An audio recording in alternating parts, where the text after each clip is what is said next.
Bismillahirrahmanirrahim. Assalamualaikum warahmatullahi wabarakatuh. Hai Bapak Ibu pembelajar, selamat bertemu kembali dengan saya Asaif Sarifuddin dalam program Yuk Belajar Parenting.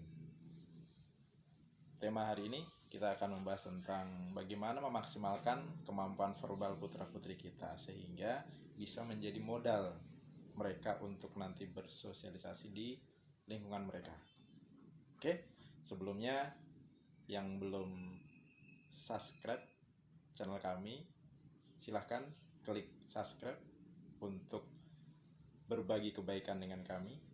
Dengan Anda subscribe channel kami, maka Anda turut mendukung kami untuk berkarya dalam ilmu parenting yang cukup bermanfaat ini. Bagi yang merasa bahwa channel kami ini memiliki banyak manfaat, silahkan untuk klik lonceng untuk mendapatkan pembaruan setiap ada materi-materi baru yang kami upload, dan silahkan untuk men-share ke teman-teman kita untuk berbagi manfaat dari channel kami.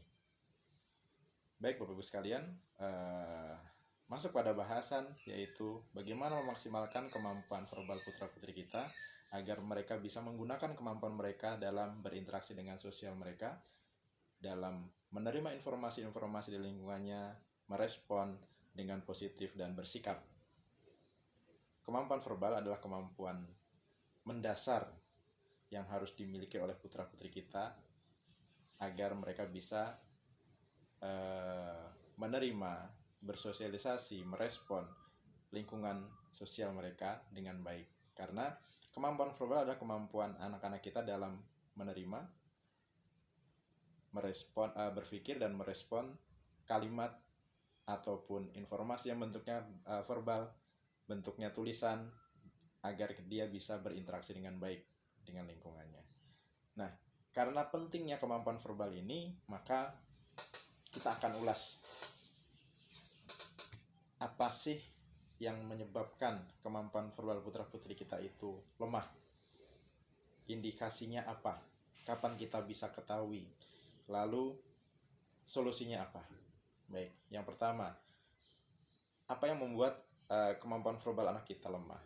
Yang pertama, kemampuan verbal anak kita lemah itu terjadi karena kurangnya stimulasi komunikasi yang baik antara anak dengan khususnya ibu.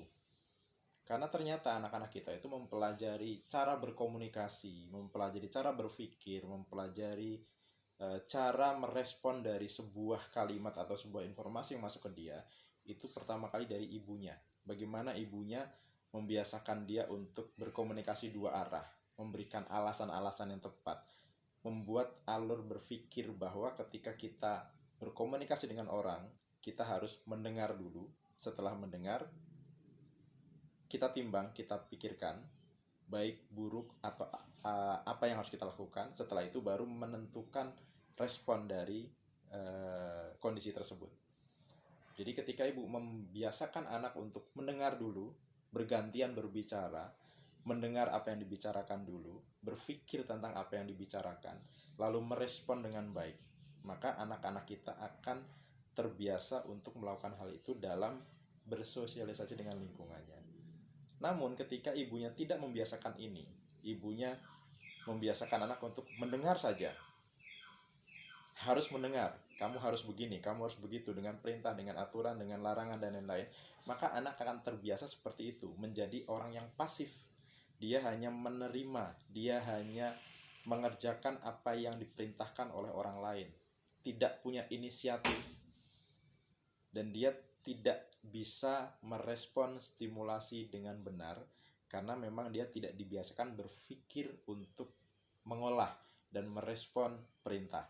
Jadi dia hanya dikatakan, ikuti aja kata mama, makan sekarang, mandi sekarang, tidur sekarang. Nah itu jadi anak-anak tidak dibiasakan berpikir. Ada juga orang tua yang selalu memaksa anak untuk berpikir. Coba kamu pikir, gimana kira-kira kamu melakukan ini, gimana kira-kira kamu harus bertindak seperti ini, tanpa kita ajari alur pikir yang benar. Akhirnya apa? Anak-anak menjadi anak-anak yang otoriter, anak-anak yang diktator.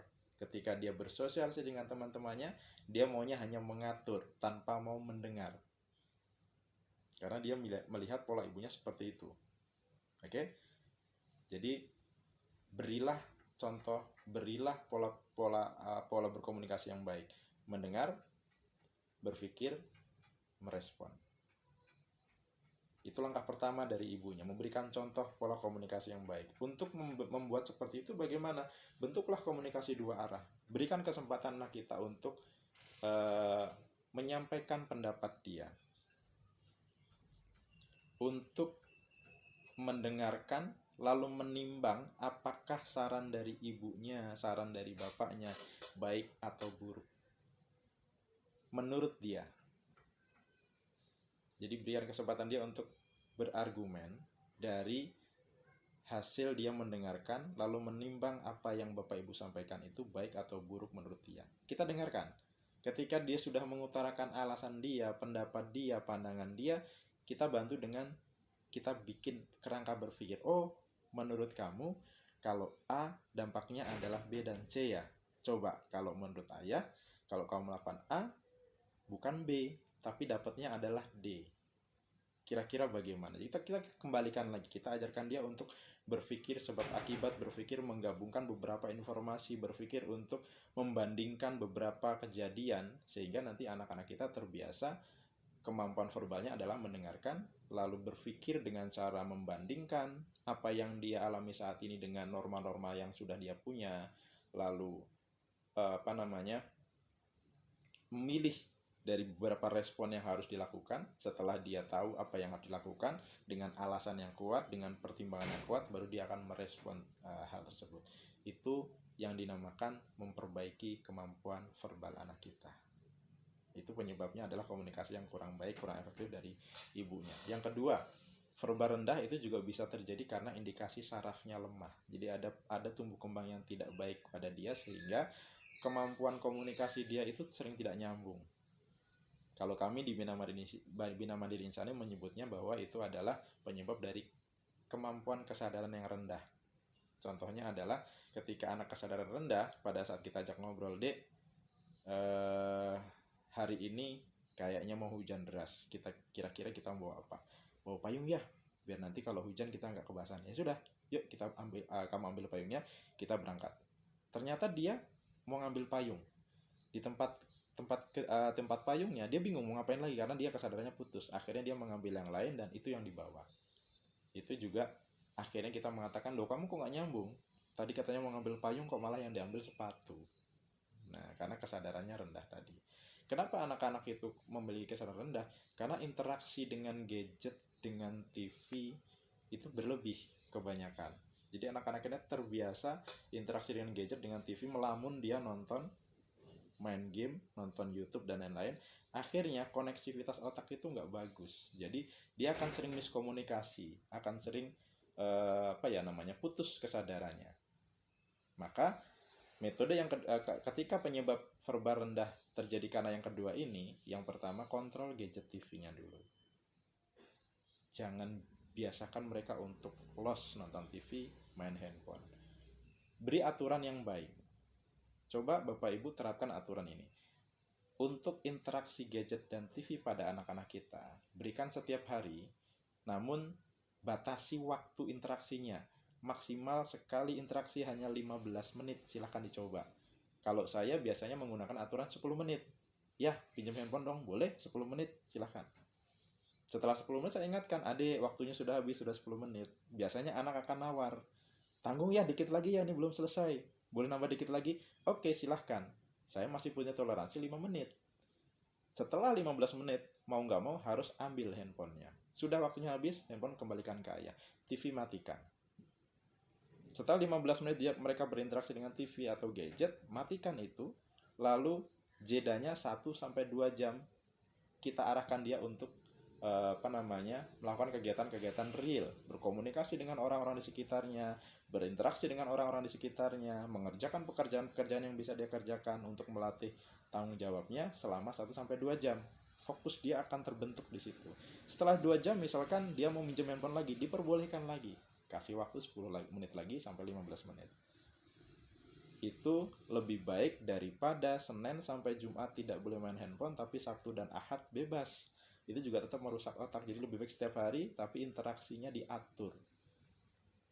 Ketika kita berikan akses dia untuk nonton handphone, nonton YouTube, nonton TV dan lain-lain, kita dampingi, kita awasi. Kenapa? Bapak Ibu sekalian saya hormati, karena ternyata walaupun acara yang ditonton itu positif, banyak pihak-pihak yang tidak bertanggung jawab itu menyelipkan iklan-iklan yang berbahaya gitu ya. Jadi banyak iklan-iklan yang berbahaya yang mengandung pornografi, mengandung sadisme, kekerasan, yang mengandung penipuan. Itu juga banyak sekali terjadi di media-media kita. Jadi kita awasi ketika ada tiba-tiba muncul tayangan seperti itu, kita kasih edukasi yang positif. Ayah, itu kok ada yang orang dibunuh, kenapa ya? Nah, kita kasih edukasi positif. Oh, itu mencontohkan orang yang jahat mendapatkan hukuman yang setimpal. Misalkan seperti itu. Atau oh, itu orang yang membunuh itu orang jahat, itu tidak boleh ditiru karena akan begini. Kita tumbuhkan sifat empatinya, kita tumbuhkan sifat positifnya dari kejadian-kejadian negatif yang dia lihat. Gitu. Jangan langsung dilarang, oh jangan itu, jangan ditonton, itu nggak bagus. Tanpa kita memberikan penjelasan yang positif, khawatirnya suatu saat ketika dia tanpa sengaja menonton lagi, dia mengartikan dengan arti mereka sendiri, bukan dari arti positif kita. Jadi kita ajari mereka melihat dari sudut pandang yang lebih positif. Kuatkan normanya, baru insya Allah nanti apapun yang dia tonton bisa dia saring, ini boleh ditiru, ini tidak boleh ditiru. Baik, Bapak Ibu sekalian, itu penyebab verbal rendah yang terjadi karena pola yang salah. Nah, apa dampaknya? Dampak ketika verbal ini tidak diperbaiki. Dampak yang paling sering terjadi adalah anak akan sering mengalami miskomunikasi. Jadi salah mengartikan, salah menafsirkan, salah merespon dari informasi-informasi verbal yang dia dapat. Yang kedua, yang terlihat nanti ketika sudah anak-anak bisa membaca, dia mampu membaca dengan cepat, mampu membaca dengan baik, tapi tidak paham apa yang dibaca. Itu juga dampak dari verbal rendah. Nah, dampak selanjutnya apa? Ketika dia tidak mampu memahami apa yang dibaca, maka pada saat contohnya dia mendapatkan soal matematika cerita, dia tidak akan bisa mengerjakan matematika itu karena untuk memahami soalnya saja dia tidak paham. Ini harus ditambah atau harus dikali atau dibagi atau diapakan. Dia tidak paham gimana dia mau masuk ke rumus matematika.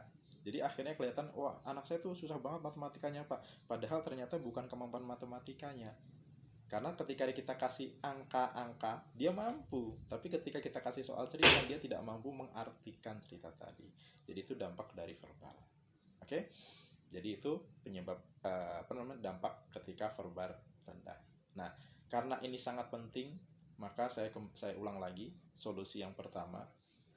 Ajak komunikasi dua arah anak dengan ibunya. Jadi ibu banyak memberikan contoh komunikasi dua arah, bentuk alur fikir yang baik dari ibunya. Dengan cara apa? Biasakan mereka mendengar orang berbicara dulu, bergantian berbicara. Setelah itu berpikir apa yang dibicarakan, baru merespon. Jangan menggunakan pokoknya. Jangan sampai Bapak Ibu memberikan contoh, anak baru mau ngomong, ibu ngomong, udahlah gak usah banyak ngomong, pokoknya kamu sebegini. Nah itu gak bagus. Jadi mendengar, mempertimbangkan, memikir apa yang didengar itu baik atau buruk, responnya harus bagaimana, setelah itu baru merespon. Yang ketiga, atur interaksi dengan gadget dan TV. Satu kali interaksi maksimal 15 menit dengan jeda 1-2 jam. Yang dianjurkan sih 2 jam.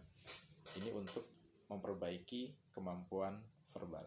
Mudah-mudahan dengan kita mampu memperbaiki kemampuan verbal anak kita, maka anak-anak kita memiliki modal yang baik untuk bersosialisasi, untuk menerima dan untuk merespon informasi-informasi yang ada di sekitar dia. Mudah-mudahan bermanfaat. Cukup sekian dulu dari saya. Kita ketemu lagi di bahasan selanjutnya. Terima kasih. Assalamualaikum warahmatullahi wabarakatuh.